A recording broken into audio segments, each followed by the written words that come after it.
तुम अभी भी यहीं हो? वहां पर माँ ने... ये क्या शरद? ये तुम क्यों लाए हो? सर्वनाश! ये अगर किसी ने देख लिया तो बहुत बड़ी समस्या हो जाएगी। जल्दी से इसे छुपा दो। लो, छुपा दो।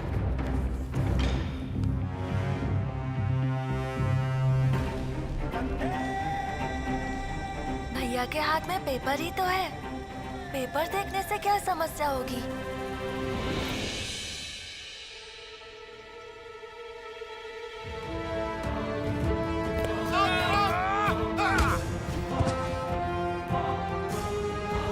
क्या कर रहे हैं ये लोग? सबको पकड़ा है? अनंतदा कहाँ है? वो तो नहीं पकड़े गए ना? वो भाग तो गए थे ना यहाँ से। अनु मौसी छत पर क्या कर रही हैं? अनु मौसी! सुभी, तुम यहाँ पर? तुम छत पर क्यों हो? किसी से कहोगी तो नहीं? इस समय रास्ते से हरिन बैरागी गुजरते हैं। उन्हें पैसे देने के लिए आया हूँ, कल के फकीर बाबा की तरह। सुभी, तुम्हारा फकीर बाबा किस हालत में है वो तो मैं भी नहीं जानती। अनु मौसी, आप रो क्यों रही हो?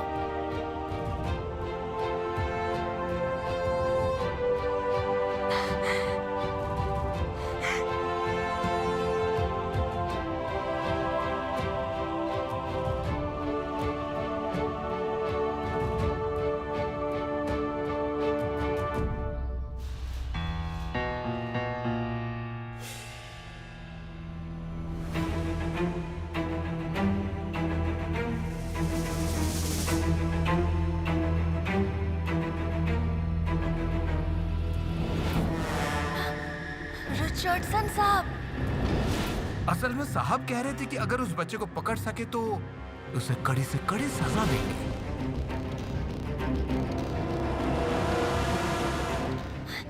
क्या वो मुझे सजा देंगे? सुभी, मैं पहले ही समझ गया जब तुम मुझे दिखे नहीं। तुम वहां क्या कर रहे हो?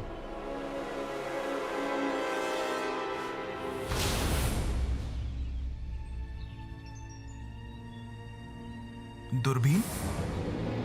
ये तुझे कहां से मिला? क्या देख रहा था तू यहां?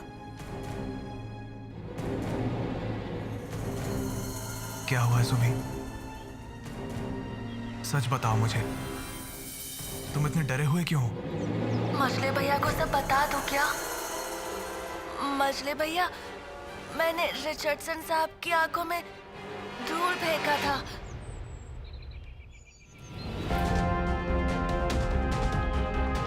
ये तुम क्या बोल रहे हो सुभी? क्यों किया तुमने ऐसा? मैंने जानबूझकर नहीं किया मछली भैया।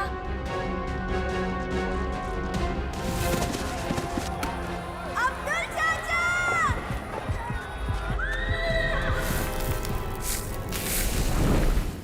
मछली भैया, अब्दुल चाचा को बचाकर मैंने अन्याय किया है क्या?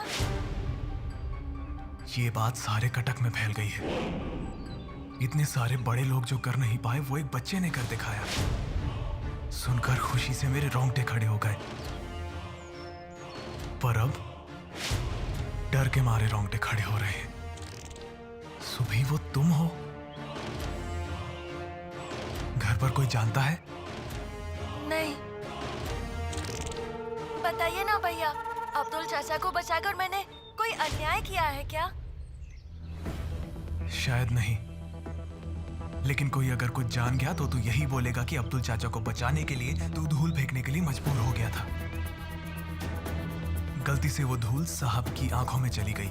यही तो सच है मछली भैया, मैंने तो धूल फेंका था उनकी आंख। मैंने धूल फेंकी थी और मैंने अब्दुल चाचा को बचाने के लिए धूल फेंकी थी। इन दोनों में बहुत फर्क है सुभी। दोनों सच है, लेकिन सच को किस तरह से बोला जाता है वही सीखने की जरूरत है। अब चलो, बाबा बुला रहे हैं। बाबा? बाबा क्यों बुला रहे हैं? तुम तो डर रहे हो। डरने से कुछ नहीं होगा सुभी। जिस अग्नियुग में तुमने जन्म लिया है उस युग में डरने का मतलब मरना होता है। किसी से डरना मत सुभाष, किसी से नहीं। मछली भैया, अग्नियुग क्या है?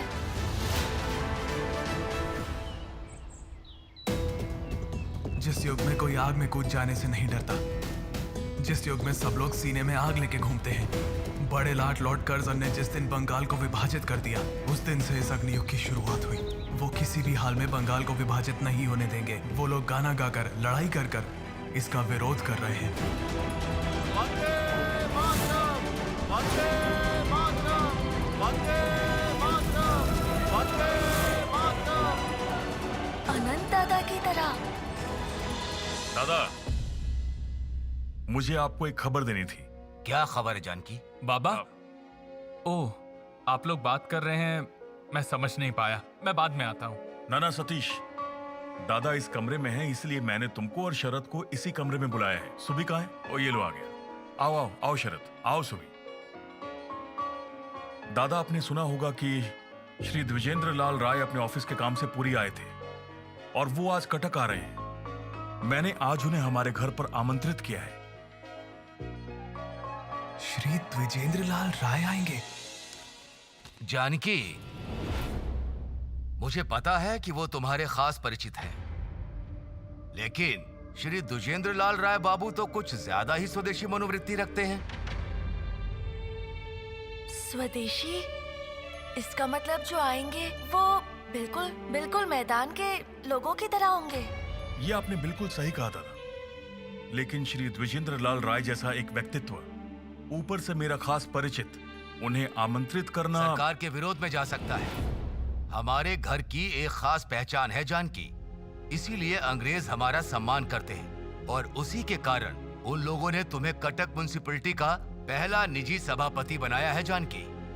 और द्विजेंद्र लाल राय के बारे में तो तुम जानते हो, सरकार के साथ उनकी लगातार असहमति है और 1890 में क्या हुआ तुम तो जानते हो। जानता हूँ। किसानों को जमीन का अधिकार दिलाने के लिए उन्होंने गवर्नर के साथ चर्चा करने की अनुमति मांगी। चर्चा नहीं की, अशांति फैलाई, किसानों के लिए गवर्नर के साथ झगड़ा किया। ताऊ जी, सुभी तो उनके परिचय के बारे में बिल्कुल नहीं जानता। सुभी, द्विजेंद्र लाल राय एक गीतकार हैं, कई गाने लिखे हैं। वो शिक्षा सुभी को मत दो। उनका अध्ययन, उनका ज्ञान, इन सब के बारे में जानो सुभी। उनके गानों के बारे में ना जानो तो अच्छा है। गानों के बोल सुनने से लगता है जैसे अंग्रेजों के खिलाफ बात कर रहे हैं। भूल गए वो सब गाने? जो मर्जी है वो लिख दिया। क्यों माँ तुम्हारी सूखी आंखें, क्यों माँ तुम्हारे बिखरे केश, क्यों माँ तुम्हारा धूल में आसन, क्यों माँ तुम्हारे बिखरे वेश। ये सब गाने शरद जैसे नौजवानों के दिमाग को खराब नहीं करेंगे जानकी? ये सब तो उन्होंने अपने देश प्रेम की वजह से लिखा है ताऊ जी। देश से प्यार करना, देशवासियों से प्यार करना गुनाह है क्या? कोलकाता में रह के यही सब सीख रहे हो क्या? नहीं नहीं ताऊ जी, शरद पूरा दिन पढ़ाई करता रहता है। उसका मन बहुत कोमल है। कोई राजनीति की बातें नहीं होनी चाहिए। वो सम्मानित और बुद्धिमान व्यक्ति हैं। शाम पारिवारिक माहौल में ही गुजरे, मैं यही चाहता हूँ। वही होगा दादा। द्विजेंद्र लाल राय, उनके गानों में ऐसा क्या है जो ताऊ जी को इतना गुस्सा आ गया? सर, हमें एक शिकायत करनी है। अब सर आपको कुछ कहे उससे बेहतर मैं ही आपको बता देता हूं। कल आपके स्कूल के एक छात्र ने रिचर्डसन साहब का अपमान किया है, अंग्रेजी हुकूमत को नीचा दिखाया है। What are you telling, Mr. Ghosh? किसके अगेंस्ट है आपका ये कंप्लेंट? सुभाष चंद्र बोस। What? सुभाष चंद्र बोस? आइए आइए द्विजन बाबू। द्विजन बाबू, ये है सुभाष, मेरा सबसे छोटा बेटा। आज इसका 10वां जन्मदिन है। आप इसे आशीर्वाद दीजिए द्विजन बाबू। आपका ज्ञान, आपकी मानवता, आपके आदर्श का एक हिस्सा भी इसे प्राप्त हो सके।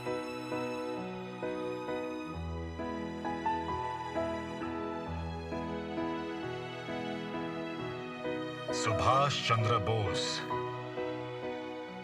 आशीर्वाद देता हूं सुभाष, बड़े बनो, ज्ञानी बनो, ईमानदार बनो, इस देश मातृका की एक उपयुक्त संतान बनो, एक सच्चे इंसान बनो।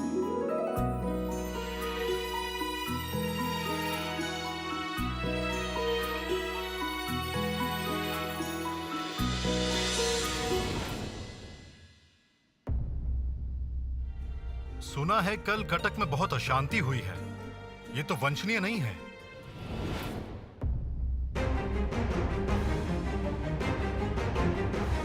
द्विजन बाबू, आजकल तो हर जगह ऐसी अशांति फैली हुई है।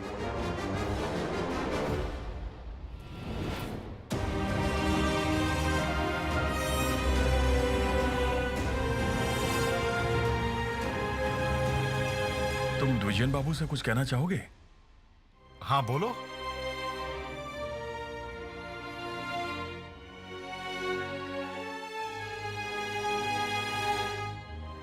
मछली भैया ने बताया कि आप बहुत अच्छे गाने लिखते हैं।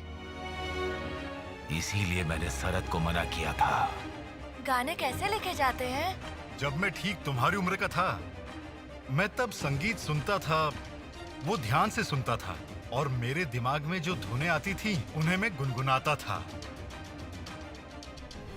मैं जब तुम्हारी उम्र का था, उस समय अपने पिताजी को देखकर गाने लिखना शुरू कर दिया था।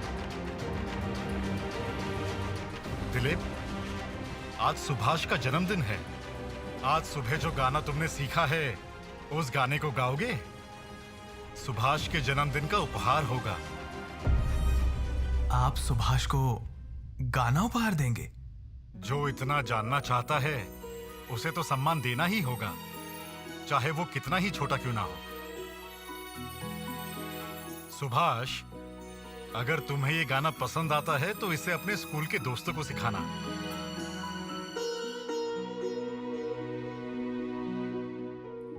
स्कूल जाने पर पता नहीं क्या होगा। चार्ल्स के पापा को पता तो नहीं चला कि मैंने ही धूल फेंकी थी। मैं सब जानता हूँ। I know everything, Mr. Young. Yes sir. Subhash Chandra Bose, son of Janakinath Bose, is the culprit. Sir, हमने साफ साफ देखा है, वो सुभाष मेला मैदान में मिस्टर रिचर्डसन की आंखों में धूल मिट्टी फेंक कर मारा। Impossible. What are you saying, Mr. Ghosh? Subhash is a very good student, a decent boy, and very obedient. So what do you mean? We are lying. Oh, no, come on, Mr. Richardson. I'm not saying that you're lying. मेरा कहने का मतलब वो नहीं था। Sir, Subhash के मासूम से चेहरे पर मत जाइए। इंडियन लोग ऐसा मासूम चेहरा बनाने में माहिर हैं। सारे के सारे बदमाश होते हैं। सुभाष भी वैसा ही है। सर की आंखों में उसी ने धूल मिट्टी मारी है। उसके बाद भी आप ये मिस्टर यंग, मैं बैप्टिस्ट मिशन को बोलकर आपका ग्रांट बंद करवा दूंगा। Oh my God. देखते हैं कि आप ये स्कूल कैसे चलाते हैं। Oh, no, no, no. Please, Mr. Richardson, please listen to me, please. Look, Mr. Young, आप तय करें। या तो आपको ग्रांट मिलेगा, या आप सुभाष को रस्टिकेट करेंगे।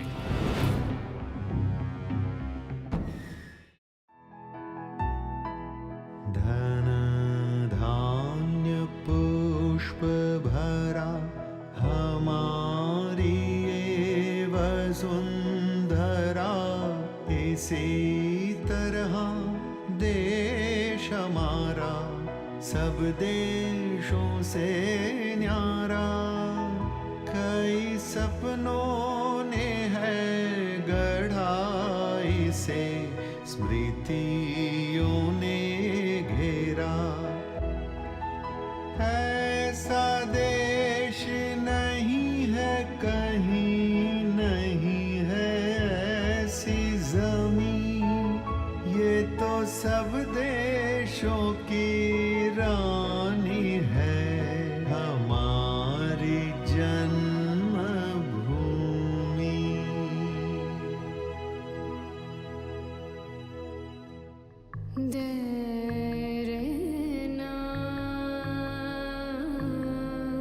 आंसू पोंछ लो अपने। ये आंसू तुम्हारी आंखों को शोभा नहीं देता। तुम कमजोर नहीं हो सकती अनुपमा। हम लोग इस देश माँ के संतान हैं। खुद की जिंदगी को सौंप दिया है माँ को जंजीर से मुक्त करने के लिए। दिलीप, सुभाष, तुम लोग भी गाओ। ऐसा देश नहीं है कहीं, नहीं है ऐसी जमीन, ये तो सब देशों की रानी है। मेरी जन्मभूमि, ये हमारी जन्मभूमि।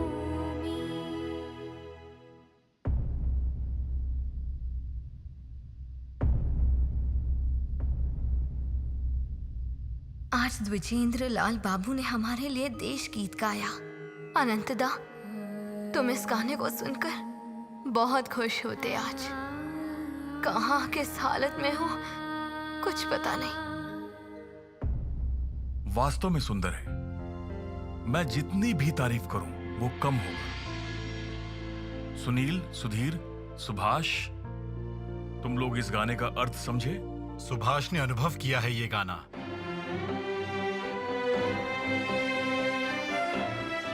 उसकी आंखों में आंसू देखकर मैं समझ गया।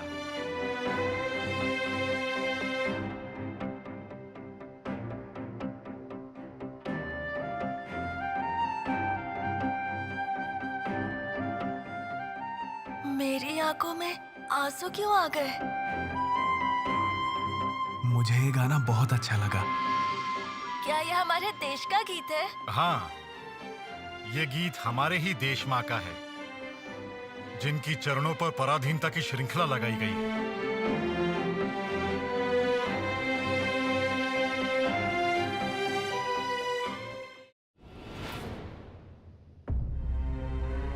और ऐसा काम करने के लिए वास्तव में सुभाष को रस्टिकेट करना होगा।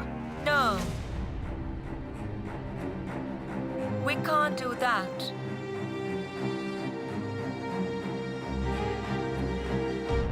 Good morning, Mr. Richardson. Good morning, Mr. Ghosh. Good morning, Mrs. Young. What did you say? No. अच्छा मिसेस यंग, क्या आप जानते हैं सुभाष चंद्र बोस ने क्या किया? I've heard, Mr. Ghosh. But first of all, we have to interrogate Subhash. उससे पूछने से क्या वो सच बताएगा? Yes, he will tell. I know him. He never lies. I took his class. He has something to say. Call him. Call him, Mr. Young. And his father too. Okay, we are sending a messenger to Subhash's house. Mr. Young, please write a letter to his father. तुम्हारे घर एक चिट्ठी जा रही है सुभाष। अब आएगा असली मजा। श्री जानकीनाथ बोस घर पर हैं क्या?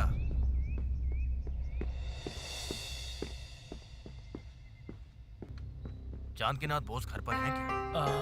हाँ जी हाँ, हुजूर घर पर है। उनके नाम पर एक पत्र आया है।